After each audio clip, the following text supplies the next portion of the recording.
Hello guys, എല്ലാവർക്കും പുതിയൊരു വീഡിയോയിലേക്ക് വീണ്ടും സ്വാഗതം. അപ്പോൾ ഇന്ന് നമ്മുടെ ഇന്ത്യൻ നാഷണൽ ടീമിൻ്റെ ഒരു മാച്ച് നടക്കാൻ പോകുന്നുണ്ട്. India versus Malaysia. ഇന്ന് രാത്രി 7:30 മത്സരം.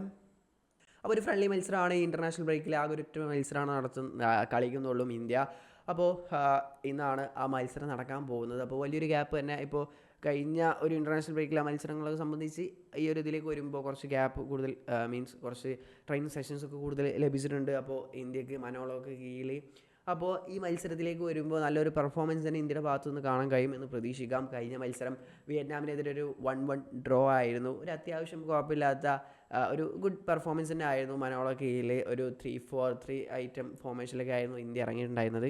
3 അറ്റ് ദ ബാക്ക് വെച്ചിട്ടൊക്കെ ആയിരുന്നു കളിച്ചിട്ടുണ്ടായിരുന്നത്. അത്യാവശ്യം ഗുഡായിട്ടുള്ള പെർഫോമൻസ് ആണ് മനോള കീഴിൽ ഇതുവരെയായിട്ടും ഇന്ത്യക്ക് വിജയിക്കാൻ കഴിഞ്ഞിട്ടില്ല. അപ്പോൾ ഇന്നത്തെ മത്സരത്തിൽ വിജയം കണ്ടെത്താൻ കഴിയുമോ എന്നത് കണ്ട് തന്നെ അറിയണം മലേഷ്യക്കെതിരെ.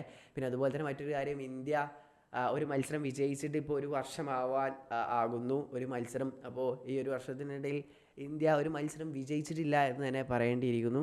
അപ്പോൾ ഇങ്ങനെ ഒരു മോശം സിറ്റുവേഷനിലൂടെയാണ് ഇപ്പോൾ ഇന്ത്യൻ ഫുട്ബോൾ ടീം കടന്നു പോയിക്കൊണ്ടിരിക്കുന്നത്. അപ്പോൾ ഇന്നൊരു മാറ്റം ഉണ്ടാകും എന്നുള്ളത് കണ്ടറിയണം. ഇപ്പോൾ ഫിഫ റാങ്കിങ്ങിൻ്റെ കാര്യത്തിലേക്ക് വരികയാണെങ്കിൽ ഇന്ത്യയേക്കാൾ താഴെയാണ് മലേഷ്യ നിൽക്കുന്നത്. ഇന്ത്യ 125 സ്ഥാനത്തും മലേഷ്യ 133 സ്ഥാനത്തുമാണ്. അപ്പോൾ മലേഷ്യ ഇന്ത്യയേക്കാൾ താഴെയാണെങ്കിലും ലാസ്റ്റ് മലേഷ്യക്കെതിരെ ഇന്ത്യ കളിച്ചപ്പോൾ 4-2 ലോസ് ആയിരുന്നു. കഴിഞ്ഞ വർഷങ്ങളായിരുന്നു ആ കളി നടന്നിട്ട് ഉണ്ടായിരുന്നത്.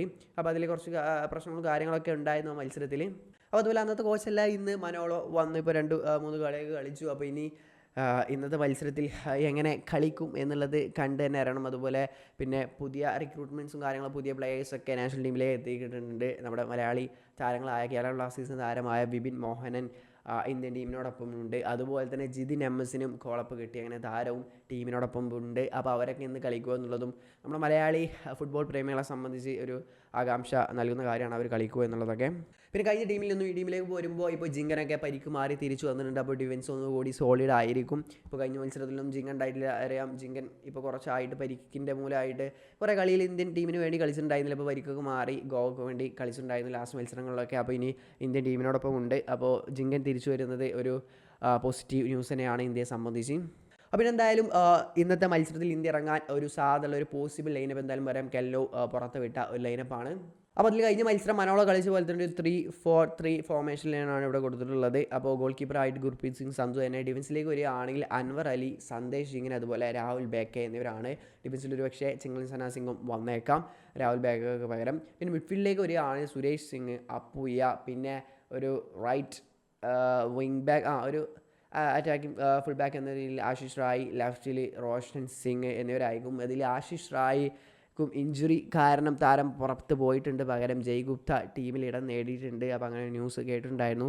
അപ്പോൾ ആശിഷ് റായ് ഇല്ലെങ്കിൽ റൈറ്റിലേക്ക് റോഷൻ സിംഗ് പോകാൻ ചാൻസ് ഉണ്ട്. ലെഫ്റ്റിൽ ആകാശ് സംഗ്വാൻ കളിക്കാനുള്ള സാധ്യതകളുണ്ട്. പിന്നെ ഫ്രണ്ട് 3യിലേക്ക് വരികയാണെങ്കിൽ ബ്രാൻഡൻ ഫെർണാണ്ടസ്, ആലിയൻ സുവാല ജാങ്തെ, ഫാറൂഖ് ചൗധരി എന്നിവരായിരിക്കും. ഫാറൂഖ് ആയിരിക്കും ഒരു മെയിൻ സ്ട്രൈക്കറായിട്ട് കളിക്കുക. കഴിഞ്ഞ മത്സരത്തിൽ ഫാറൂഖ് ചൗധരി ഗോളും കണ്ടെത്തിയതാണ്. അപ്പോൾ പ്രതീക്ഷിക്കുന്നുണ്ട് ഗോളും കാര്യങ്ങളും. ഇനി നമ്മുടെ ജിതിൻ അതുപോലെ വിപിൻ എന്നീ താരങ്ങളൊക്കെ സെക്കൻഡ് ഹാഫിൽ വരാനുള്ള സാധ്യതകൾ നമ്മൾ കാണുന്നുണ്ട്. വരുമെന്ന് പ്രതീക്ഷിക്കാം, കളിക്കുമെന്ന് നമുക്ക് പ്രതീക്ഷിക്കാം.